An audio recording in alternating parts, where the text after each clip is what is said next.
Hello everybody, Prepper003 here today, and today I want to talk to you guys about preps for SHTF. And right now I'm going to go on to budget preps. And right now this is stuff right here that I was able to get on a budget, and right now I pretty much capped this budget right here for $40 a week. And with that you can easily amass a pretty decent stockpile of food and water for any type of SHTF scenario. Now if you wanted to cut your budget back a little bit, you can, and I'll explain on that a little later. But I'm going to go from pretty much left to right of the table on some things that you can do to help bring your preps up for a SHTF scenario. And right now there's going to be a little bit of different.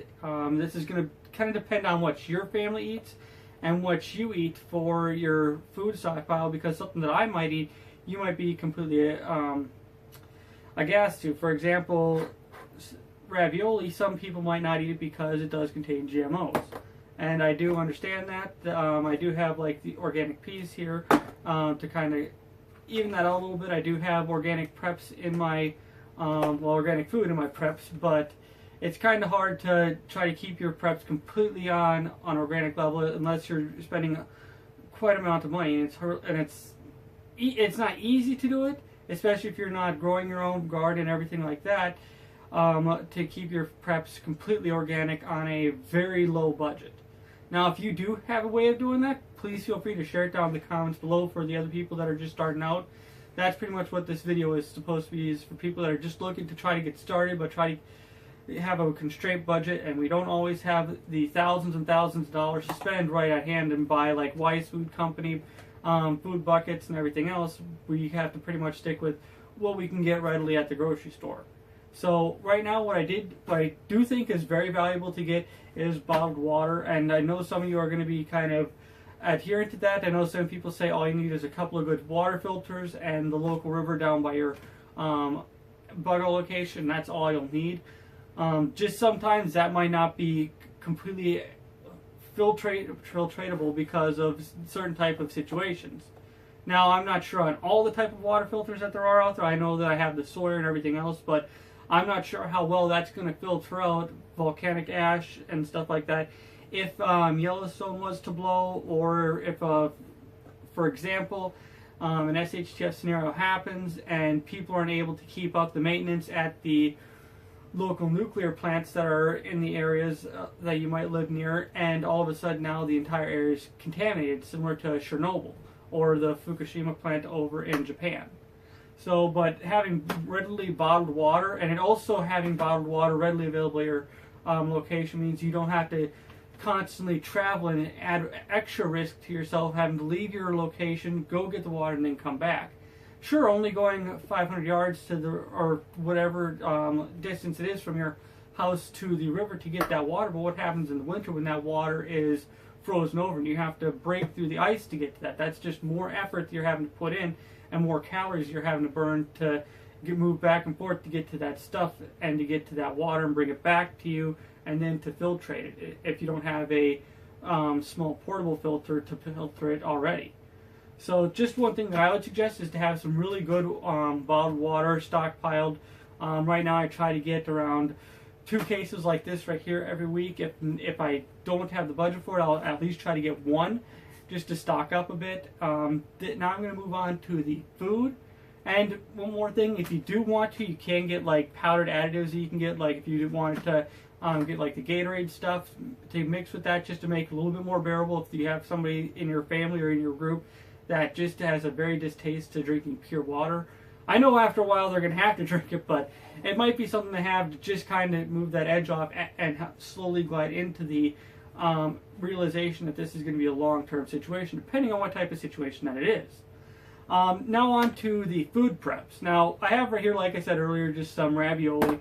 I try to get at maybe 4 to 5. Sometimes if I have a little bit of extra budget on my paycheck, I'll get a full pack of 12 of these to add to my preps. And one thing I will suggest with you getting your food products is get something your family will readily eat.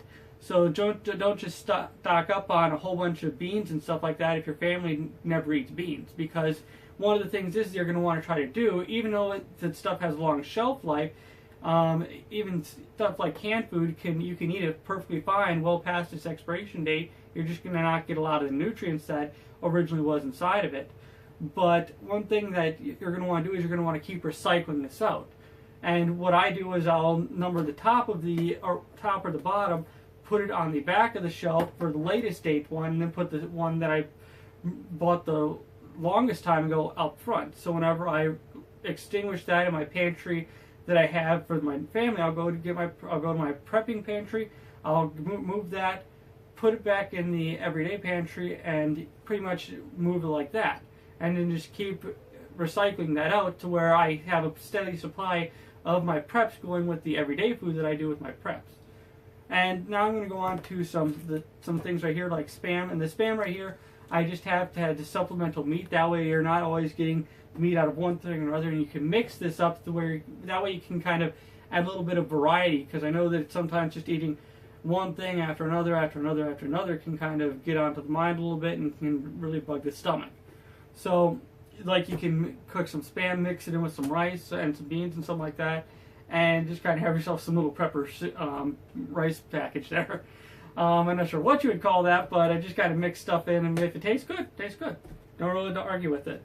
And then to kind of still stay with the greens a little bit, I do have some green beans. I do get some spinach and other stuff along those lines. Just with this trip that I did just the past weekend, I went with the green beans. So that's just, I try to keep the organic ones, but that's just something you can go with. If you can't get the organic stuff for your canned food, then what have you, as long as you're getting some type of green additive to add to your preps to kind of get a little bit of that food chain in there, where you're not getting just all types of starches and everything and meats, but you want to still have a little bit of the vegetables, because they bring a whole different types of nutrients to you that you're going to need for living in an SHGF scenario. Now I do have some baked beans here, and we all know how good baked beans are, so that's up to you if you want to add it to your preps. This is just something that I added to mine just because my family does like baked beans.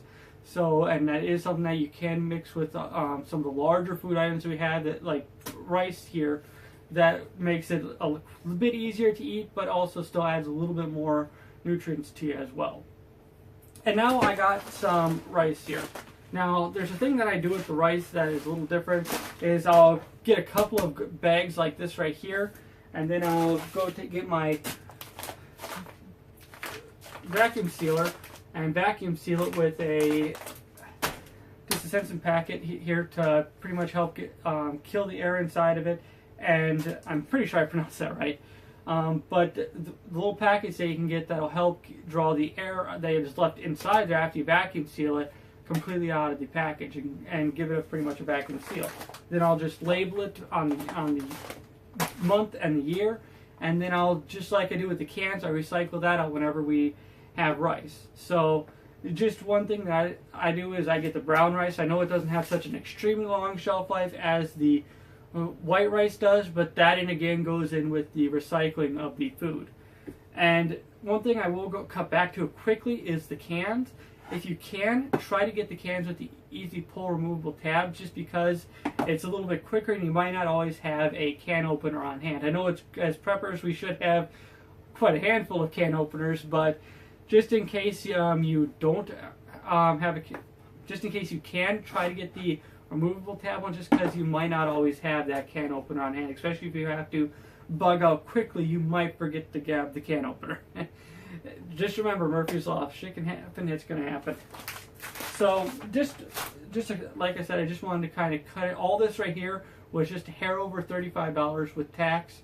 So that's just one way you can do it. There's different types of ways you can go about rearranging it. If you wanted to add more greens than you do starches, or if you wanted to completely cut some stuff out. Like if you want to make this a little bit more budget line, you can cut out the baked beans that I have here and the rice and completely cut that out, because the baked beans were almost $2 a piece. The rice was $8. So right now you just cut this down to very close to $20. And you can move that around, add stuff that your family will specifically eat, or that people in your group might eat, because we all have allergies too. So that has to go into the final product of what you're going to be prepping for your food as well. But that's just what I wanted to cover. I wanted to keep it a little bit short for you.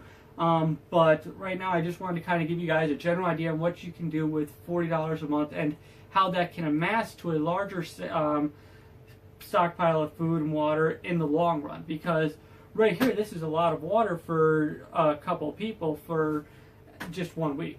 So, and that depends on the type of situation you're facing too, but buying 2 or 3 of these every week in a month, you can have a pretty good supply of water on your hands in a short period of time. And one more thing is to try to just watch for sales and things like that that are going on in your local area, and try to coupon as much as you can as well, just if you're trying to cut that just a little bit, cut that budget a little bit closer to what you're trying to work with. Because like I mentioned earlier, we do not always have the thousands of dollars to go and spend on Weis Food Company buckets or Patriot Food Supply and things like that, to where you're stuck with pretty much what you can get at your local food market. So thanks for watching. I really appreciate it. If you guys think of anything that I didn't mention, if that is for budget line food preps, and I know you can do canning and other things along those lines, but I just wanted to do with what you can go and buy at the market rather than what you can do later on. That's going to be in separate videos. But thanks for watching. Like I said, have a great day.